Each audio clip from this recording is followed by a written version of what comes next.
가운데 평안하셨습니까? 옆에 사람은 인사합시다. 사랑합니다. 축복합니다. 거리가 너무 멀죠. 네. 그래도 우리 교회는 이 정도가 다행이에요. 저기 몇만 명 모이던 교회는 얼마나 힘들겠어요. 동안 한 명씩 앉아서. 그래서 우리는 기껏해야 여기 130석밖에 안 되기 때문에 그래도 그 정도로 위로받습니다. 우리 제목이 있습니다. 같이 읽겠습니다. 다시 예언하여야 하리라. 아멘. 우리 오늘 요한계시록 10장을 보게 될 것입니다. 요한계시록이 이제 조금씩 중반으로 다가가고 있죠. 제가 이렇게 요한계시록 설교한 걸 이렇게 정리를 하다 보니까 오늘이 26번째인가 7번째 요한계시록 설교를 하는 날이더라고요. 앞으로 그 정도는 더 남았겠죠. 요한계시록만 한 1년 해야 되는 것 같아요. 그래서 좀 꼼꼼하게 보자고 했는데 꼼꼼하게 보면서 요한계시록을 통해서 하시는 말씀을 함께 듣도록 하겠습니다. 우리 기억하실지 모르겠지만 8장과 9장은 7개의 나팔 중에 6개의 나팔이 불려졌었습니다. 8장에서 4개의 나팔이 불려졌었죠. 그래서 첫 번째 나팔이 불려질 때 땅이, 두 번째는 바다가, 세 번째는 물들이, 그리고 물샘이, 그리고 네 번째는 하늘이 해를 당해서 3분의 1의 고난을 당했다 그랬습니다. 그러다가 이제 8장 마지막에 화라고 독수리가 날아가면서 외쳤는데 이제 9장에 2개의 화가 등장했습니다. 바로 5번째 나팔, 6번째 나팔이 불려졌죠. 5번째 나팔이 황충에게 쏟아져 믿지 않는 자들이 150일 동안 5달 동안 고통을 당했다. 그렇게 되어 있습니다. 또 그 다음에 6번째 나팔이 불려지니까 유프라테스에 그것이 쏟아졌는데 그 적들이, 마병들이 2만만, 약 2억이 넘는 대단한 세력들이 그 불신자들을 괴롭히고 사람을 죽이게 하는데 그 영혼들이 세상 그 악한 영에게 넘어가고 하지만 회개하지 않더라 라는 것이 8장, 9장 6개의 나팔이 불려질 때의 얘기예요. 이것은 나팔이 불려지면서 점점점 강도가 세졌었습니다. 근데 6번째까지 나팔이 불려졌는데 그 결과에 대해서 뭐라고 했는지 기억하시죠? 바로 9장 20절, 21절에 이렇게 되어 있었습니다. 이 재앙에 죽지 않고 남은 사람들은 손으로 행한 일을 회개하지 아니하고 오히려 여러 귀신과 또는 보거나 듣거나 다니거나 하지 못하는 금, 은, 동과 목석의 우상에게 절하고 또 그 살인과 복술과 음행과 도둑질을 회개하지 아니하더라 라고 말해서 세상의 환난과 그리고 어려움들을 갖고는 아무도 회개하지 않고 도리어 그들이 섬겼던 세상의 신 앞에 나아가서 무릎 꿇는다고 말하고 있습니다. 이런 상태로 7번째 나팔을 불 수가 없었습니다. 지금 순서상 화 그랬으니 5번째 나팔, 6번째 나팔, 그리고 7번째 나팔이 불려져야 되는데 7번째 나팔이 불려지면 안 됩니다. 왜냐하면 7번째 나팔은 최종적 심판을 부르는 나팔이기 때문에 그렇습니다. 7번째 나팔이 불려지면 대접이 쏟아져 모든 사람들을 심판하고 그리고 형벌할 것이기 때문에 7번째 나팔이 불려지기 전에 어떤 한 가지 대책이 있어야 됐습니다. 그것은 우리 계속해서 나팔에 대한 얘기를 하면서 했던 얘기는 뭐냐면 믿지 않는 자들을 돌아올 수 있도록 그 불신자들이 회개하고 돌아오도록 기회를 열으셔야 되는, 그리고 강력한 나팔을 하나 더 부셔야 되는 일이 있습니다. 그래야 최종적 나팔이 불러졌을 때 심판당하지 않을 사람들이 생기기 때문에 그렇습니다. 그 하나님의 사랑, 그 나팔을, 최종적 나팔을 불기 전에 하나님이 인류를 구원하시기 위하여 행하시는 놀라운 사랑 이야기를 오늘 보게 될 것입니다. 자, 1절부터 3절까지입니다. 1절부터 3절까지 함께 읽도록 하겠습니다. 내가 또 보니 힘센 다른 천사가 구름을 입고 하늘에서 내려오는데 그 머리 위에 무지개가 있고 그 얼굴은 해 같고 그 발은 불기둥 같으며 그 손에는 펴놓인 작은 두루마리를 들고 그 오른발은 바다를 밟고 왼발은 땅을 밟고 사자가 부르짖는 것 같이 큰 소리로 외치니 그가 외칠 때 7 무리가 그 소리를 내어 말하더라. 아멘.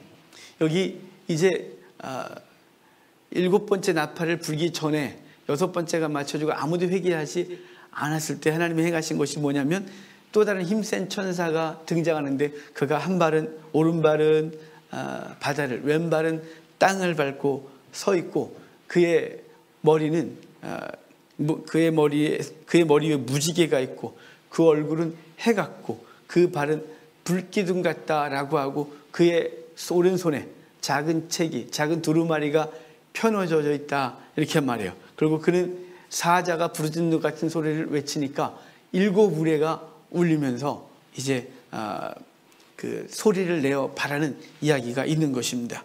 이 천사가 누구냐라는 것이 궁금하죠. 사실은 사람들이 별로 궁금해하지 않아도 될 것에 대해서 궁금해요. 그래서 제가 예전에 몇 년 전에 요한계시록 12절 설교를 한 걸 보니까 이 본문 그렇게 중요하게 생각 안 해서 해석을 안 했더라고요. 제가 성경 강좌 요한계시록을 따로 할 때에도 이 부분 그렇게 중요하게 여기지 않는데 사람들이 이런 거 하나에 자꾸 오해를 하고 이상한 해석들을 하려 하는 경향이 있어서 이번 설교에는 다 꼼꼼하게 하기로 했었습니다.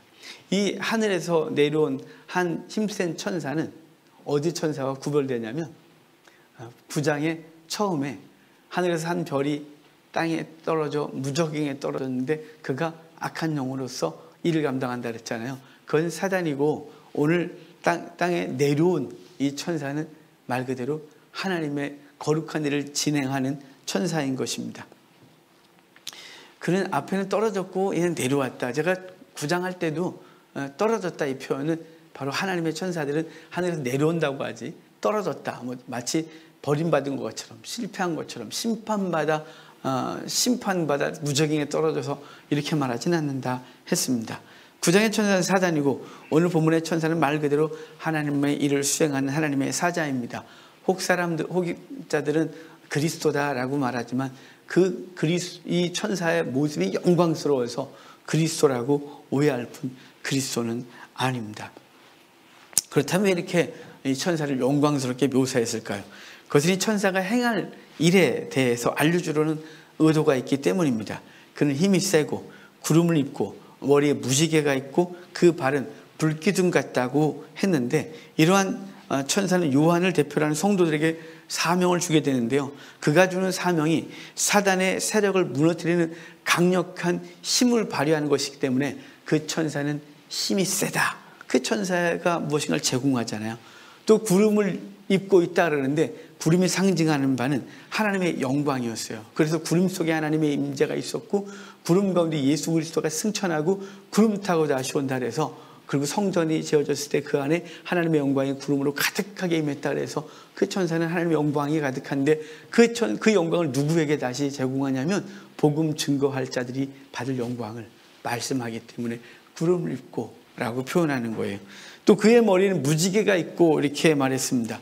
여러분 다니엘서 12장 말씀에 아주 재미있는 이야기가 있습니다. 그리고 사람들이 다 기억하는 그것은 뭐냐면 많은 사람을 옳은 대로 인도하는 자는 하늘의 별과 같이 영원토록 빛나겠다 그랬는데 그 하늘에서 영원토록 빛날 별과 같이 빛날 존재 무엇이냐면 많은 사람을 옳은 대로 인도하는 자 바로 이제 이 천사가 성도나 교회에게 사명을 줄 건데 그 사명 감당하는 자의 영광이 무지개 같다 이렇게 말하고 그의 발은 불기둥 같다라고 말해서 에스겔에서 그 그룹 환상을 말씀할 때 그 그룹 아래에서 그 불이 쏟아져 내려오는 것처럼 바로 하나님의 백성들이 행하는 모든 걸음마다 불기둥 같은 일들이 벌어지게 될 것을 그 천사를 묘사하면서 그가 줄 사명, 그 사명 받을 자들도 이러한 일을 감당할 것에 대해서 말씀해 주고 있는 것입니다. 또한 이 천사의 손에 오른손에 작은 두루마리가 펴져 있다 그래요. 혹여나 제가 책이라고 하고는 오해하지 마십시오. 우리 옛날 개혁 성경에는 작은 책 이렇게 돼 있어서 제가 종종 어제도 설교를 이렇게 원고를 마무리하다가 어떨 땐 책이라고 썼다가 어떨 땐 두루마리 썼다가 뭐 왔다 갔다 하고 있어서 야 내일 설교할 때 실수하면 안 되는데 이런 생각을 했어요. 옛날 개혁 성경은 오른손에 놓인 작은 책 펴놓은 작은 책이라고 했고 개혁 개정은 그냥 원어 그대로 두루마리다 이렇게 번역을 해 놓았습니다. 5장에 오늘 본문에 나오는 오른손에 있는 펴놓인 작은 두루마리는 5장에 있었던 하나님의 보좌에 앉으신 하나님의 오른손에 있었던 두루마리와 다른 것입니다. 하나님의 오른손에 있었던 두루마리는 7인이 봉하여졌고 요한이 그걸 보면서 누가 뗄 수 있냐 해서 엉엉 울었었지 않습니까? 그걸 그리스도만이 뗄 수 있다고 했는데 그것은 성경이라기보다는 그것은 뭐냐면 하나님의 세상을 어떻게 움직이고 운영하실 것인 대한 이 전체적인 계획을 이야기하고 있다면, 그것은 그래서 우리 일반 사람들에게는 비밀로 되어 있고 오직 예수 그리스도 하나님의 뜻 가운데 그리스도가 그것을 실행하기 때문에 우리는 그것에 대해서 알려고 할 이유도 없고 그냥 묵묵하게 주의 역사하심 따라 따라가면 된다면, 오늘 본문은 오른손에 열려진 편호인 책, 편호인 두루마리라고 말하는데 그것은 이미 그 말이 말하듯이 다 이미 오픈된 거예요. 모든 사람에게 열려진 거예요. 계시된 거예요. 그래서 그것은 성경인 것입니다. 그래서 이 성경에 대해서 우리에게 성경을 작은 그 천사가 갖고 있고 그것을 요한에게 주실 것입니다. 골로새서에 보면 이 비밀은 만세와 만대로부터 감추어졌던 것인데 이제는 그의 성도들에게 나타났다 그래서, 원래 하나님의 말씀은 감추어졌던 것이나 그의 뜻은 감춰져 있던 것이나 이제 우리에게 성경을 통하여 다 밝히 드러나게 되었고, 이것을 보는 자마다 하나님의 비밀, 이 비밀은 시크릿이 아니라 주님께서 우리에게 알려준 세메이온, 그래서 표식, 어떤 상징으로 성경에서 이렇게 계속 보여줬던 것이에요. 또한 히브리서 기자도 이렇게 말씀했습니다. 옛적의 선자들을 통하여 여러 부분과 여러 모양으로 우리 조상들에게 말씀하신 하나님이 이 모든 날 마지막에는 아들을 통하여 우리에게 말씀하셨다. 그래서 우리에게 아들을 통하여 계시된 책을 우리에게 주셨다. 이렇게 말하는 거죠. 이렇게 우리에게 밝히 드러난 하나님의 말씀, 성경을 가지고 있는 천사는 오른발을 바다에, 왼발은 땅을 밟고 있다고 말하고 있어요. 왜 한 발은 땅에, 한 발은 바다에 이렇게 놓여 있고 그것을 밟고 있는 걸까요? 이 천사는 온 세상을 주관하고 있고 온 세상에 영향을 미치고 있다는 것이에요. 그래서 그가 준 이 말씀을 받은 자들은 한 땅과 바다를 묵난하고 온 열방을 향하여 주의 복음을 증거해야 될 사명이 있음을 말씀하고 있는 거예요. 그래서 예수님께서도 우리에게 이렇게 말씀하셨죠. 땅끝까지 복음을 증거하라고. 지금 이 천사가 한 발은 바다를, 한 발은 땅을 밟고 있는 것은 그 말씀을 받은 자들이 동일하게 오대한 육대주를 다니며 주의 복음을 증거해야 될 같은 뜻, 다른 표현으로 말씀하고 있는 것입니다. 이 천사는 사자가 부르짖는 것 같이 외친다고 말하잖아요. 사자 말 그대로 라이온이에요. 천사 아니에요. 사자가 우왕하고 부르짖는 것처럼 그 천사의 소리가 우렁차게 외치는데 7 우레가 바라는 것 같더라 그랬어요. 7 우레가 바라했다 그러는데 그 소리가 웅장하고, 그리고 그것이 우레라고 말해서 이 천둥 같은 소리로 말씀하고 있음을 말씀하고 있는 거예요. 이것은 왜 이렇게 표현됐고요?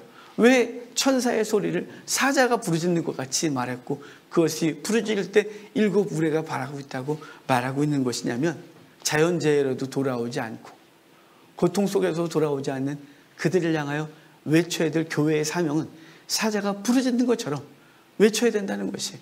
먹이를 향하여 외치고 있는 거죠. 부르짖는 것처럼, 그것을 먹기 위하여 힘든 힘을 다하는 것처럼 교회는 사자처럼 부르짖어야 되고, 그 부르짖음이 7 우레처럼 바라여 영혼들을 돌아오게 하는 최종적인 외침이 되어야 된다는 거예요. 그 어떤 것도 돌아오지 않기 때문에, 자연재해라도 믿지 않는 자도 돌아오지 않아요. 어려움이 있어도 돌아오지 않아요. 육체적 고통이 있어도 죽게 돌아오지 않아요. 이 코로나가 있다고 해서 세상 사람들이 교회로 나 이제 하나님 믿을래, 그렇게 돌아오지 않아요. 이제는 교회가 그들을 향하여 외쳐줘야 된다는 거죠. 자연재해라도 고통으로도 돌아오지 않기 때문에 이제 그들을 사랑하신, 영혼들을 사랑하신 하나님은 이제 새로운 방법 하나만 남겨둔 거예요. 그것은 전도자들이 나가 사자의 울부짖는 마음으로, 그 영혼들을 사모하는 마음으로, 그 영혼들을 죽게 돌아오게 할 그 강력한 외침으로 외쳐야 된다고 이 천사를 묘사하고 있고, 이것을 맡은 자들은 부르짖는 사자처럼 외쳐야 하는 것입니다. 천둥 소리처럼 외쳐야 되는 것이에요. 제가 어제 오래간만에 본 차가 하나 있어요.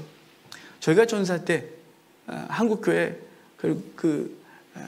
전도에 붐이 불 때, 그때 비난도 많았지만 구호가 있었습니다. 예수천당 불신조. 이것 때문에 욕도 많이 먹습니다만 그거 굉장히 많았어요. 전철에서도 십자가 들고 등판에다가 예수천당 불신족 썼고, 봉고차에다가 위에 메가폰 큰 거 달고 예수천당 불신족 붙이고 다니면서 외쳤고, 그리고 터미널마다 그 전도대가 서서, 저도 한때는 예수천당 불신족 외치고 다녔지만 같이, 제가 혼자 단독으로 하고 너무 무서워서 원래 소심해서 앞에 같이면 같이 옆에서 같이 외치고 누가 또 메가톤 주면 그거 한번 하다가 너무 힘들어 네가 해라야 다시 하고 하여간 했었던데 그게 비판을 받아갖고 싹 들어갔어요. 근데 어제 잠깐 이동할 일이 그저께군요. 잠깐 어디 갈 일이 있어서 움직이는데 도로변에 고속도로 옆인데 거기 잠깐 이제 그 차가 왜 서 있는지 모르겠는데 거기 트럭 안에 서 있는데 그 트럭에 예수 천당 불신족 써 있는 거예요. 그래서 제가 집사람한테 그랬어요. 야, 저런 차를 아직도 몰고 다니는 분이 계시다 라고 했어요. 정말 오래간만에 보는 외침이었어요. 예수 천당 불신족, 이게 너무 극단적이다. 우리 세상 사람들이 막 욕을 하지만 그건 정말 복음의 핵심이에요. 예수를 믿으면 천당을 가고 믿지 않으면 지옥 간다고 메가폰 들고 외쳐야 될 정도로 지금은 사람들이 죽게 돌아오지 않아요. 천사의 외침이 사자의 부르짖는 소리 같고 그것이 바랄 때 일곱 우레가 울었다. 그래서 이제 그 사자의 외침을 듣는 주의 백성들은 우레소리같이 외쳐야 되고 그 소리 아니면 믿지 않는 자들이 죽게로 돌아올 방법이 없기에 우리가 온데 최종적인 방법으로 복음을 외치라고 말씀해주고 있는 것입니다. 이렇게 긴박하고 강력한 외침을 들은 요한의 반응이 있고 천사의 요구가 있어요. 자, 4절 같이 읽겠습니다. 4절입니다. 일곱 우레가 말할 때에 곧 들으니 하늘에서 소리가 나서 말하기를 일곱 우레가 말한 것을 인봉하고 기록하지 말라 하더라. 아멘. 요한은 이 너무너무 놀라운 신비적인 현상 때문에 그 요한은 계속 기록하고 있었으니까 이것도 기록하려고 했어요. 그랬더니 천사가 기록하지 마. 기록하지 말고 인봉하라 이렇게 말하는 거예요. 이것은 신비적 경험을 하는 성도들이 반응을 요한이 대신하고 있는 거예요. 여러분 어떤 신비적 경험을 하면 말하고 싶잖아요. 기록을 하고 싶고 그래도 그것을 말하면서 사람들에게 하나님에 대해서 이야기를 하고 싶은 본성이 있어요. 근데 때로는 그걸 통해 자신의 영적인 어떤 것들을 사람들 앞에 더 높이 보이려고 하고 그것으로 이상한 짓을 하는 사람이 있으나 우리 속에 신비적 경험들이 있죠. 그럼 각자 있으셨죠? 여러분 기도하다가 하나님의 말씀하시는 것 같은 꿈을 꾸실 때 있잖아요. 또 잠을 자다가요. 기도하다가 환상을 보시지도 않나요? 기도하다가 몸이 떨리는 경험도 해본 적이 없나요? 찬송을 하다가 막 가슴이 뜨거워져서 감당할 수 없는 그 은혜 때문에 폭발적인 은혜를 경험한 적은 없나요? 말씀을 듣다가 막 통곡을 하고 성경을 읽다가 어찌할 바를 모르고 또 하나님의 은혜 가운데 있다가 자신의 연약한 부분이 낫는 경험들, 우리 주변에서 일상적으로 벌어지고 있는 신비적 경험들이에요. 근데 그런 것들을 개인적인 경험으로 만족해야 되는데 그것들을 객관화시키고 절대화해서 문제가 되는 일이 참 많죠. 요즘은 좀 덜한 것 같은데 천국 간증이 한때 유행했습니다. 아주 유행이 심했습니다. 그래서 제가 아는 목사님도 천국 간증을 하다가 책도 내고 하셨는데 우리 노예에서 출교시켰다 그래야 되겠죠. 왜냐하면 전혀 성경적이지 않은데 그리고 이상한 소리를 자꾸 해서 하지 마라 해도 결국은 자꾸 해서 퇴출시켰어요. 그랬더니 큰 교단으로 또 갔는데요. 거기서 또 따르고 하고. 그러니까 우리나라는 이상해요. 여기서 잘렸으면 딴 데서도 왜 그 교단에서 쫓겨난지를 조사해서 당신이 이상하네. 그래갖고 안 돼야 되는데 여기서 쫓겨나면 할렐루야 이렇게 받아들여서 교회들이 또 그래요. 저기에서 쫓겨나면 이 교회에서 받고 저기에서 쫓겨나면 저기에서 받고 이래갖고 교회에서 치리가 없어졌어요. 치리해봐야 딴 데 가서 똑같은 일 또 하니까. 하여간 그래서 그런 거 간증하고 신문에서 확 내고 책을 어마어마하게 팔아먹었습니다. 하지 말라 해도. 내가 본 천국 펄시콜레 이미 그가 거짓말했다는 거 담아냈습니다.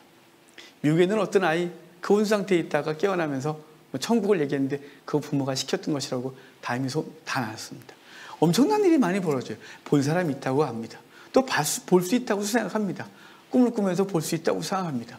제가 고등학교 때 수련회 하다가 수련회 끝나고 잠을 자는데 그때 천안 어디였는데 기억은 정확하게 있는데 중학생 때였기 때문에 잠을 자다가 그 예수님이 1만 어마어마한 사람들과 함께 강림하심을 꿈을 꾸고 아침에 일어나서 막 간증하고 한동안 간증하고 다녔어요. 그렇다고 막 강대성을 안 하고 막 이러고. 근데 제가 어느 날 아닌 거라는 생각이 확 드는 거예요. 왜냐하면 제가 우리 집 방에 예수님의 재림하는 그림 있잖아요. 그거 아십니까? 흰 옷 입은 사람이 쫙 구름에 있고 그리고 예수님이 탁 이렇게 무덤 옆에 탁 이렇게 부활하고 계셔서 쫙 하고 있는 그리고 막 나팔 불고 있는 그림이 있어요. 아주 유명한 그림인데 그걸 걸러놓고 항상 보고 있었어요. 그리고 저는 꿈이 예수님의 재림이 빨리 되기를 매일매일 주님 오셔서 구름 타고 오실 주님을 매일매일 그리고 있었어요. 그러다가 그날 은혜를 받으니까 기도원 가서 은혜 받고 나서 꿈에 나타났는데 어느 날 이렇게 이성이 싹 떨어오는데 그 그림하고 제가 본 거하고 똑같은 거예요. 그래서 그다음부터 그 얘기 안 하고 다녀요. 내가 너무 많이 생각을 해서 봤나 보다. 그러고 마는데 심리적 경험할 수 있어요. 제가 그 경험들을 무시하는 거 아니까 오해하지 마십시오. 하지만 그건 개인적 경험으로 좋게 합니다. 그것이 객관화되고 절대화돼서 성경의 권위를 넘어서는 순간 더 이상 성경은 우리에게 있을 이유가 없고 개인적 경험들이 교회를 혼란하게 합니다. 그래서 그것을 기록하지 마라, 인봉해라 이렇게 말하는 거예요. 그냥 너만 알고 있어. 개인적인 은혜를 받아. 네 믿음 약해서 보여준 거잖아. 그리고 믿음 약한 사람에게 종종 살짝 간증해서 조심스럽게 해야. 사도 바울도 말했잖아요. 3층전 갔다 온 거 내가 말하지 않겠다고 고린도후서 12장에서 말을 하고 있어요. 그런 것에 대해서 말하지 않고 칼빈도 말했거든요. 성경이 말하는 것은 멈추라고, 더 이상 말하지 말라고. 그것 때문에 그 중세교회 많은 사람들이 오해를 하고, 그리고 중세교회가 거짓말로 사람들을 미혹해서 이상한 짓들을 하고 영혼들을 망가뜨렸기 때문에 칼빈은 종교개혁을 분명히 말했어요. 성경에서 말하는 것까지만 말하고 말하지 않는 거 말하지 말라고. 심적 경험은 개인적인 경험으로 촉하셔야 합니다. 그래서 말하지 말라 이렇게 말씀하고 있는 거죠. 우리가 전에 9장에서 봤는데 연, 월, 일, 시 이런 표현이 있었어요. 몇 년, 몇 월, 며칠, 몇 시 이런 거 하지 말라고. 그거는 주님의 영역이라고. 우리는 그냥 오늘 우리에게 주어진 믿음 생활 열심히 하고 이웃 사랑하고 복음 증거하고 때로는 그것 하면 감당하다가 환난을 당하면 그 환난 가운데 우리는 기꺼이 삶을 드리는 자 되는 것, 그것이 우리에게 주어진 삶입니다. 어리석은 자처럼 성경이 말하지 않는 것을 넘어서서 많은 말을 하고 다니다가 후에 부끄러움을 당하는 자 되지 않도록 하나님 앞에 온전히 서기를 바랍니다. 신명기 29장 29절 모세는 우리에게 신명기의 말씀을 말해놓고 축복과 저주장을 다 말해놓고 하는 말이 뭐냐면 감춰진 일을 우리 하나님 여호와께 속하였거니와 나타난 일은 영원히 우리와 우리 자손에게 속하였나니 이는 우리에게 이 율법의 모든 말씀을 행하게 하려 하심이라. 감추어진 것은 영원히 하나님 앞에, 그리고 드러난 일, 편호인 책은, 열려있는 작은 책은 영원히 우리에게 있어서 이 말씀을 가지고 준행하고 살라고 말씀해 주셨습니다. 이렇게 인봉하고 기록하지 말라고 했던 하나님은 요한에게 놀라운 말씀을 하세요. 5절부터 7절까지 같이 읽겠습니다. 내가 본 바 바다와 땅을 밟고 서 있는 천사가 오른손을 들고 세세토록 살아계신 이 곧 하늘과 그 가운데 있는 물건이며 땅과 그 가운데 있는 물건이며 바다와 그 가운데 있는 물건을 창조하신 이를 가리켜 맹세하여 이르되 지체하지 아니하리니 일곱째 천사가 소리내는 날 그의 나팔을 불려고 할 때 하나님이 그의 종 선지자들에게 전하신 복음과 같이 하나님의 비밀이 이루어지리라 하더라. 아멘. 천사는 하늘을 향하여 오른손을 들고 맹세합니다. 이런 모습은 고대 때 이스라엘에서 행했던 모습이에요. 하나님 앞에 거룩한 맹세를 할 때 하는 것이었어요. 아브라함도 소돔과 고모라가, 소돔이, 조카 롯이 살던 소돔이 그 메소포타미아 사람들의 공격을 당한 이후에 가서 탈취하고 돌아와서 절임을 나눌 때 하나님 앞에 오른손을 들고 맹세하는 장면이 있어요. 다니엘도 그랬고, 그리고 다윗의 얘기도 그러한 장면이 있습니다. 이렇게 천사가 천지를 창조하신 하나님의 이름 앞에 하나님을 가리켜 맹세하는 것은 이유가 뭘까요? 그것은 밟고 있는 온 세상에 전파되고 성취된 하나님의 말씀이 반드시 성취될 것이라고 맹세하고 있는 거예요. 반드시 이 일은 성취될 것이다 라고 맹세하는 것이죠. 7절에서 일곱째 천사가 소리내는 날 그의 나팔을 불려고 할 때 하나님이 그 종 선지자들에게 전하신 복음과 같이 하나님의 비밀이 이루어지리라. 내가 맹세했다 이렇게 말하고 있는 거예요. 이건 그냥 헛소리가 아니다. 그때가 되면 이루어질 건데 이제 우리는 무엇 해야 되느냐? 복음 증거하는 삶을 감당해야 된다는 거예요. 지체하지 아니하겠다고 6절에 말씀하잖아요. 이것은 그분의 심판이 임박성이에요. 두 가지를 오늘 본문이 맹세하고 있는 거예요. 천사가 하나는 지체하지 아니하리라 6절에, 7절은 그 하나님의 비밀이 이루어지리라. 지체하지 않겠다, 이루어지겠다, 이걸 맹세하고 있는 것이죠. 그렇습니다. 하나님의 말씀은 지체되지 않습니다. 반드시 이루어집니다. 끝은 시드나 여호와의 말씀은 영영이 서리라 라고 말씀하셨던 이사야의 말씀대로 하나님의 지금 하시는 말씀은 반드시 이루어질 것입니다. 지체하지 않고 이루어집니다. 여러분, 우리가 하나님 앞에서 오늘 그냥 되는 대로 살면 안 됩니다. 시간이 없습니다. 긴박합니다. 주님께서 언제 오실지 모릅니다. 마지막 나팔이 울려 퍼지면 이제 종말이 임하게 되는 것입니다. 그래서 반드시 이루어지겠다고 하신 이 말씀을, 그 말씀을 붙잡지 않는 자들, 믿지 않는 자들이 심판 가운데 있을 것을 안다면 이제 우리의 가족들과 우리의 주변 사람들에게 하나님 말씀을 증거하지 않을 수 없는 것이죠. 이 말씀을, 이 사명을 강조하는 말씀이 다음 절인데 8절과 9절 같이 읽겠습니다. 하늘에서 나서 내게 들리던 음성이 또 내게 말하여 이르되 내가 가서 바다와 땅을 밟고 서 있는 천사의 손에 펴놓인 두루마리를 가지라 하기로 내가 천사에게 나아가 작은 두루마리를 달라 한즉 천사가 이르되 갖다 먹어버리라. 내 배에는 쓰나 내 배는 꿀같이 달리라 하거늘. 아멘. 하늘에서 요한에게 뭐라 그러냐면 이 말씀을, 이 두루마리를 갖다 먹으라 이렇게 펴놓은 책을 가지라 이렇게 말하는 거예요. 요한이 그것을 받았습니다. 이 말씀은 예수님께서 승천하시기 전에 제자들에게 마태복음 28장에서 하늘과 땅의 권세를 다 내게 주셨으니 너희는 가서 하나님의 말씀을 전하여 그들 제자 삼고 하나님의 백성으로 만들라고 하셨습니다. 이 말씀을 주셨을 뿐만 아니라 갈라디아서 2장 7절에도 사도 바울은 베드로는 유대인에게 하나님의 말씀을 전하라고 보냄받았고 난 이방인에게 보냄을 받은 이 복음 전함을 받았다라고 말해서 우리가 하나님의 말씀을 맡았고 이제 이 말씀을 토해내야 될 존재의 힘을 분명히 말씀하고 있는 것이에요. 요한에게 이것을 주신 그 천사는 이제 그것을 받아 먹으라 이렇게 말하는 거예요. 요한은 이제 이것을 받아 먹죠. 이 말은 처음 있는 게 아니에요. 이건 구약에서도 계속해서 하나님의 선지자들에게 주신 말씀이에요. 우리가 이 유다의 멸망 시기에 사역했던 선지자들 잘 알죠. 예레미야, 에스겔, 다니엘, 그리고 뭐 뒤에 하박국 등등이 있으나 다니엘은 포로지에 가서 왕궁에서 사역이 다른 사역을 했고 예레미야와 에스겔은 본국에서 그리고 포로지에서 노역을 감당하면서 그 민족을 향하여 외쳤던 그 비슷한 내용을 말씀했던 예레미야와 에스겔에게 하나님의 말씀을 갖다 받으라고 말하고 그것을 먹으라고 말해요. 그래서 예레미야도 먹었고 에스겔도 먹었습니다.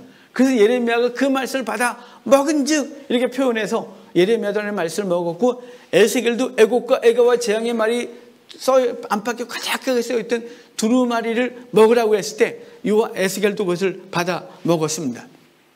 이제 받아 먹은 것, 그것을 토해내는 것이 선지자들의 사명인 것이죠. 올 요한도 이것을 받아 먹고 요한을 대표로 한 전도자들은 나가서 토해낼 것이에요. 오늘 저와 여러분도 하나님의 말씀을 먹고 있는 것이에요. 이 말씀 먹고 이 말씀 가서 전해야 되는 거죠. 이 말씀 먹어놓고 자기만 하는 사람은 없습니다. 은혜를 받으면 하나님의 은혜가 여기 있으면 말하지 말라도 말할 수밖에 없는 거죠. 며칠 전에 친구 목사님 꼭 4명만 아는 것 같아가지고 저 친구 많습니다. 4명 말고도 대학원 동기 목사님이 전화가 오래간만에 통화를 했어요. 근데 그분은 욕심이 없는 사람이에요. 이렇게 욕심이 없는 친구는 그 친구 앞에서 전 참 욕심덩어리라 생각이 들 정도인데 그 친구가 개척을 하고 정말 받은 유산 몇 억을 교회 짓는데 다 드렸어요. 다. 그래서 있는 힘을 다해서 예배당을 짓고 그리고 예배를 드리다가 정말 목사로서 목사의 가정이 아픔을 겪는 일이 벌어졌어요. 성도들에게 구체적으로 말하기는 너무 그렇고 그래서 그 친구가 사모님도 자녀들 다 상처를 받고 더 이상 거기서 목회를 할 수가 없어서 다 주고 그냥 다 하나님 앞에 드리고 그냥 맨몸으로 나왔어요. 시설비 받아야 되는데 건물을 넘겨야 되는데요. 그죠? 다 넘기고 나왔어요. 그리고 뭘 하겠습니까? 육체노동을 해야죠. 오갈 데가 없는데 자기 집 다 들여갖고 받은 거 다 드리고 그래서 싹 드리고 아무것도 없는데 대출 다 받아갖고 다 드리고 나왔는데 완전 거지가 됐어요. 그래서 육체노동을 하며 하나님을 감당해요. 그래서 지인의 사무실에서 주일날 예배를 드린 지가 꽤 오래됐거든요. 그런데 그 친구가 이래요. 통화를 오래간만에 제가 전화를 안 해서 넌 죽었니 살았니? 내가 전화 안 하면 넌 전화 안 하냐? 그래서 통화를 하는데 그 친구가 그래요. 야, 나 목사 같지가 않아. 그래서 왜? 너 잘하고 있는데 왜? 그랬더니 이래요. 야, 사람이 뭘 생각하고 뭘 받냐에 따라서 나오는 게 그 말이 나오는 게 당연한 거지. 당연하지. 그랬더니 그래요. 나는 하루 종일 일밖에 말을 안 해. 하루 종일 돈 생각밖에 안 하는 것 같아. 하루 종일 가족 먹여 살리는 거 그 생각밖에 안 하는데 그런 생각이 얼마 전에 딱 드는데 절망했어 내가. 나는 목사가 아닌가 봐. 그래서 내가 그렇지 않지.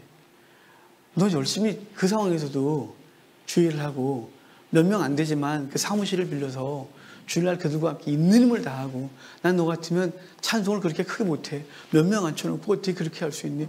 너 정말 훌륭한데 왜 그래? 했더니 그 친구가 이제 자기가 나는 온통 생각이 세상에 가득해서 내가 지금 그러고 있는 것 같아 라는 이런 얘기를 하면서 이제 전 격려가 끊었는데요. 끊고 나서 당연히 제 생각을 할 수밖에 없죠. 나는 온종일 무슨 생각으로 살지? 나는 온종일 하나님의 말씀만 생각하고 사나? 성경 가르친다고 하면서 성경 가르치는 성경 얘기하고 성경 딱 끝나면 난 혹시 세상 것으로 가득하지 않나? 성공, 돈, 노후, 즐거움, 노는 거, 자녀 이런 생각만 하고 있지 않나? 내 입에서 나오는 얘기 몇 프로가 하나님 얘기일까? 라는 생각을 한참 했어요. 그날 한참 했어요. 여러분 자신이 생각하는 것, 자신이 읽은 것, 자신이 들은 것 그게 토에 나오는 거예요. 우리가 하나님의 말씀을 먹은 만큼 나오게 돼 있어요. 그래서 누군가를 만나면 맨날 하나님의 말씀 하시잖아요. 저분은 만나기만 성경 얘기. 그분은 맨날 그거만 먹고 있는 거예요. 맨날 복음 증거만 얘기하잖아요. 그분은 온통 복음 증거만 생각하는 거예요. 그래서 그 사람 만나면 맨날 그 얘기만 하는 거예요. 사역자들끼리 만나도 그런 얘기만 하면 때로는 지치거든요. 좀 편안한 얘기 좀 좋겠는데 그 사람 만나면 맨날 성경 얘기, 맨날 교리 얘기, 맨날 복음 증거 얘기, 맨날 선교 얘기, 맨날 그런 얘기만 하고 있는 거예요. 그분은 온통 그게 그분을 주장하고 있는 거예요.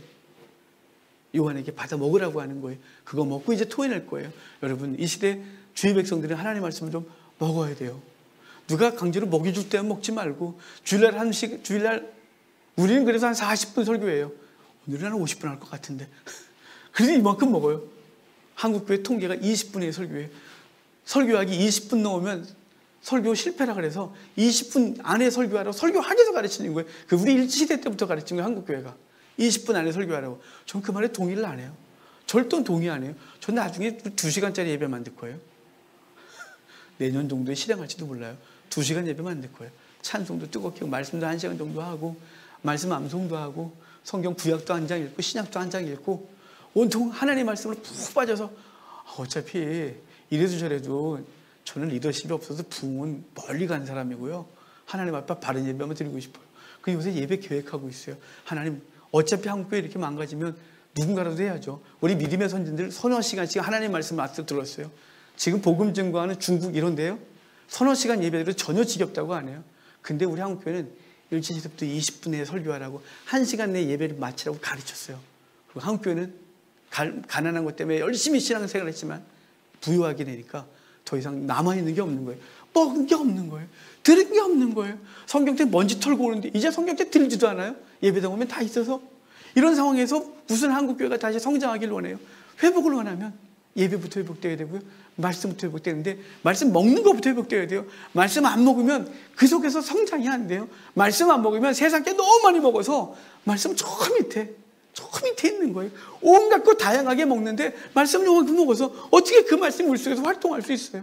요한은 받아 먹으라 그랬고 이거 말씀 먹고 토해낼 거예요. 이 시대 교회는 이 시대 성도들은 말씀 먹어야 되는 거예요.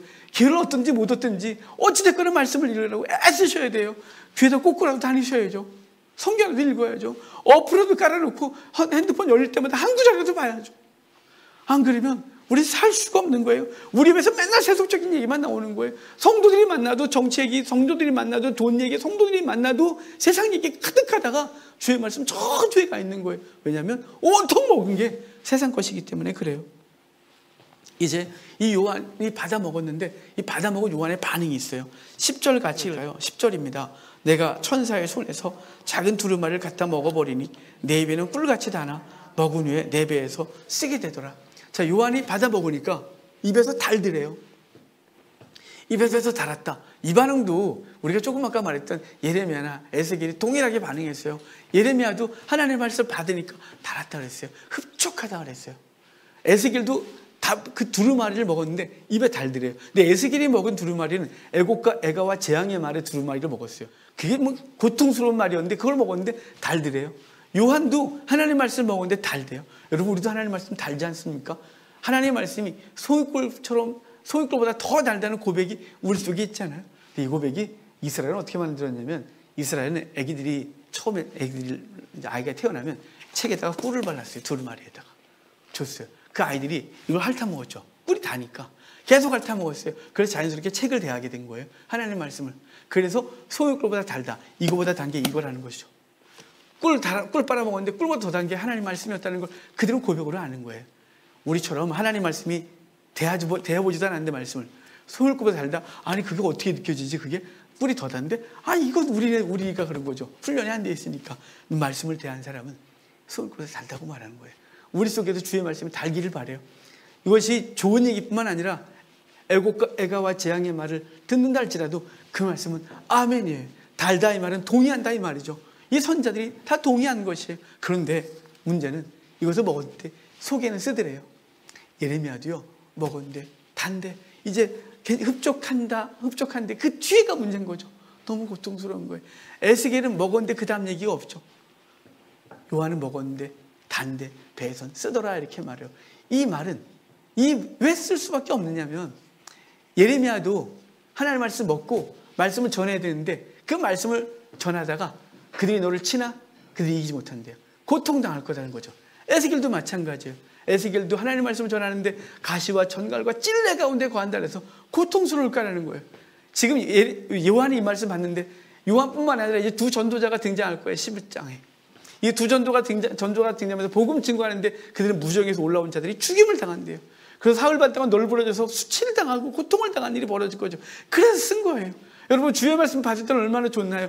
하나님 앞에 예배 드릴 때 성경 말씀 들을 때는 그것이 좋은 말씀이든 그렇지 않은 말씀이든 간에 아멘이에요. 맞다 싶어요. 그런데 이 말씀 내가 세상에서 전하려니까 믿지 않는 자들에게 증거해야 되고 믿지 않는 가족에게 증거해야 되고 핍박받는 곳에 가서 전해야 되는데 그것이 결코 쉽지 않기 때문에 그것이 고통 가운데 다가오는 거예요. 에스겔도 하나님 말씀 받고 아멘 했지만 집에 가서 7일 동안 민다피 고민하면서 구했대요. 이사야도 그 말씀 받았는데 어떻게 할 줄 모르겠는 거예요. 모든 선지자들 똑같은 거예요. 하나님의 말씀을 받을 땐 달지만 그것을 증거하려면 고통스러운 경험들을 하고 그 고통을 능히 이기고 나아가 생명 걸어야 되는 것이 이제 말씀 받은 자들이 갖고 있는 사명인 것입니다. 이렇게 말씀을 먹은 후에 이제 구체적인 사명에 대해서 11절 말씀하세요. 이제 11절 마지막으로 읽읍시다. 같이 읽겠습니다. 그가 내게 말하기를 나라와 방언과 임금에게 다시 예언하여야 하리라. 자, 말씀을 받아 먹으라. 그랬고 이거 쓰다 라고 말했어요. 이제 이것이 뭐냐? 라는 것을 구체적으로 설명해 준 거예요. 너희는 다시 나가. 그가 내게 말하기를 내가 많은 백성과 나라와 방언과 임금, 이건 온 세계 열방인 거예요. 그 천사가 땅과 바다를 밟고 있듯이 이 온 세상에 나가 너희는 다시 예언하여야 하리라 이렇게 말하는 것입니다. 여기서 주목해야 될 단어가 있는데 그것이 다시예요. 이미 복음 증거하고 있었다는 거죠. 우리 믿음의 선지들이 복음 증거했어요. 이 복음이 2000년 동안 전 세계 열방에서 증거됐어요. 유럽을 거쳐서 미대륙을 거치고 그리고 일본 거치고 한국으로 넘어왔어요. 중국 거쳐서 한국으로 들어왔어요. 그리고 이제 다시 중국을 향하여 중앙아시아로 넘어가 다시 이스라엘 쪽으로 가고 있어요.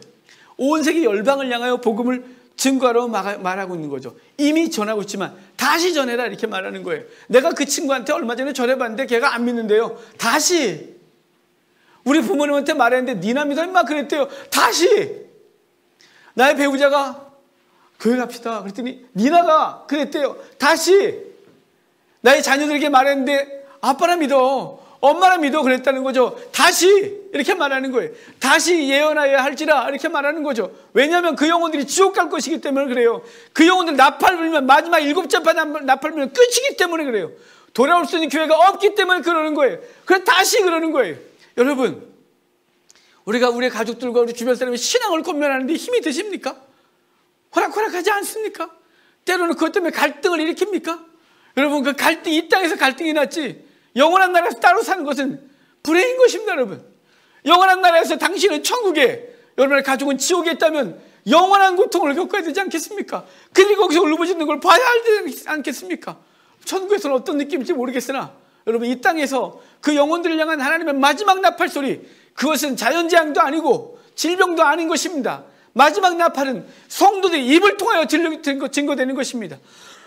나가서 복음 증거하는 자들도 우는 사자같이 부르짖어대고 일곱 나팔처럼 일곱 우레처럼 소리가 크게 증거되어져서 그들이 듣고 때로는 시끄럽다고 하고 때로는 돌을 들고 때로는 네가 뭔데라고 말해도 이 소리를 외쳐야 하는 것입니다. 이거 외치지 않으면 더 이상 기회가 없습니다. 그래서 고린도서 12장에 1장 21절에 사도 바울은 이렇게 말합니다. 전도에 미련한 것으로 이 땅과 주의 복음을 증거했다고 말씀하고 있는 것입니다. 성도 여러분, 이제 로마서 12장 말씀대로 그들이 들어야 믿고 근데 전하는 자가 있어야 듣는다라고 말씀했던 것처럼 우리가 보내심을 받고 전하고 그래서 우리의 소리를 들어 우리 주변에 아직 나팔 소리 듣지 못하는 사람들, 아직도 세상 가운데 고통 속에 있음에도 불구하고 돌아오지 않고 회개하지 않고 도리어 목석과 우상하게 나아가 절하는 자들 향하여 복음 증거하여 그들도 주께 돌아오게 하여서 이 땅 가운데서 함께 하나님을 섬기고 영원한 날에서 함께 사는 우리가 되기를 바랍니다. 이 일은 늦출 수가 없습니다. 코로나라고 해서 잠시 있다가 끝날 수 없습니다. 이를 또 뭐 어찌할 것입니까? 여러분, 우리에게 주어진 이 시간들을 최선을 다해서 하나님의 말씀을 증거하는 삶을 사는 우리가 됩시다. 나팔 봅시다.